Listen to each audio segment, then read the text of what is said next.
창세기 4장 25절에서 26절.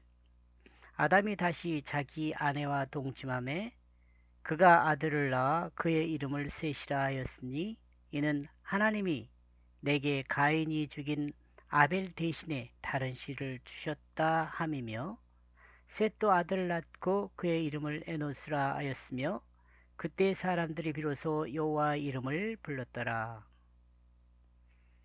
25절. 그리고 아담은 다시 그 아내와 동침하였다. 그리하여 그녀는 아들을 낳았다. 그리고 그녀는 불렀다. 그의 이름을. 그가 나에게 셋을 주었다.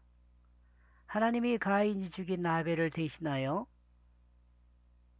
하나의 씨를 주었기 때문이다.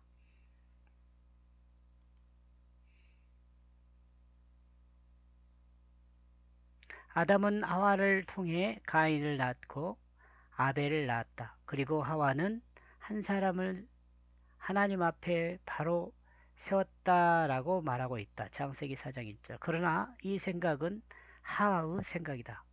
왜냐하면 가인의 죄성이 그대로 드러난 내용이 4장에 드러나기 때문이다. 그리고 가인의 후손인 라멕을 통해 그 죄악이 드러난다. 그리고 하나님의 벌이 드러난다. 그리고 새롭게 시작하는 자손이 있다. 이 자손은 아벨의 자손이다. 왜냐하면 하나님이 아벨을 대신해서 준 아들이기 때문에 그렇다. 본문은 이 아들의 이름을 셋이라고 한다. 아담은 셋째 아들을 셋의 이름의 의미는 대치된 선하다는 의미가 있다. 아담의 셋째 아들의 셋 우리 발음하고 비슷하네요. 그리고 성경은 이를 해석하기를 가인이 죽인 아벨을 대신하여 하나의 씨를 주었다라고 정리하고 있다. 근데 그 이름을 하와가 지었던 것으로 지금 되고 있잖아요. 이름을 하와가 지은 걸로요. 그녀는 불렀다 그의 이름을이죠. 아담이 이름을 지은 것이 아닌 것 같아요.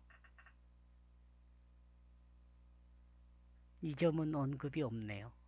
이런 점에서 생각하면 창세기 5장의 시작이 창세기 4장 25절에 시작해야 한다고 생각할 수도 있다. 본문은 하나님의 뜻을 드러낸 새로운 시작이다. 새로운 시작을 알리는 것이다. 그러나 이 시작은 태초로부터 시작이 아니다. 타락한 인간이 이미 존재하는 땅에 하나님의 선한 뜻을 드러내는 시작이다. 그리고 하나님의 선한 그 뜻은 모든 인간을 죄로부터 구원하는 것이다. 하나님의 시작은 죽을 수밖에 없는 인간을 구원하는 것이다.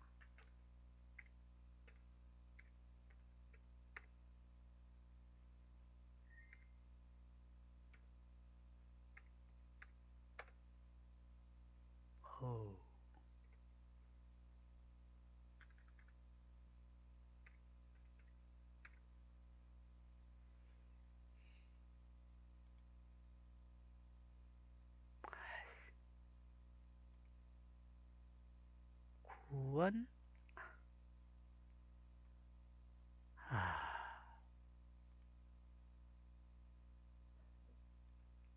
구원하는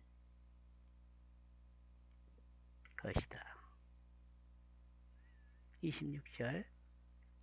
그리고 셋 또한 아들을 낳았다. 그리고 그는 그 아들의 이름을 에노스라 불렀다.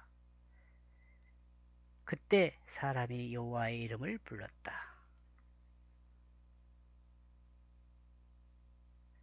그 셋이 아들의 이름을 지었죠. 하나님은 셋을 통해 시작한다. 이는 아벨을 통해 시작하는 것이라 할 수 있다. 또한 아벨을 통해 시작한다 했다는 것은 아벨이 드렸던 제사 말이죠. 그 제사로부터 시작된다고 할 수 있다. 양의 첫 새끼를 드렸던 그 피의 제사로부터 시작하는 것이다. 그러므로 셋이 낳은 아들의 이름이 에노스이다. 에노스란 이름의 의미는 죽을 수밖에 없는 존재, 약하다는 의미를 가진 단어이다. 이는 인간은 죽을 수밖에 없는 약한 존재라는 것을 고정하고 정리한다. 고정하여 정리한다. 사람은 자신이 죽을 수밖에 없는 존재임을 인정했을 때 하나님의 이름을 부른다. 그러나 아직 자기가 살아있을 때는 하나님의 이름이 아니라 자기 힘으로 힘을 부르고 자기 지혜를 부른다.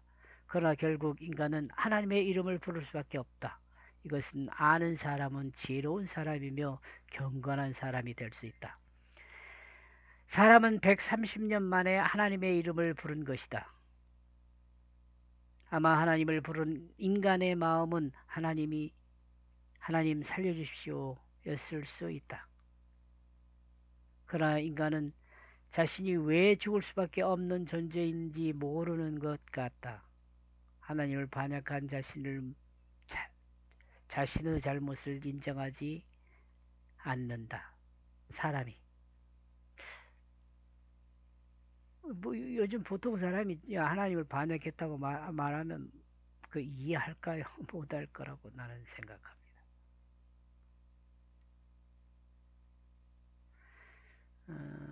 그래서 창세기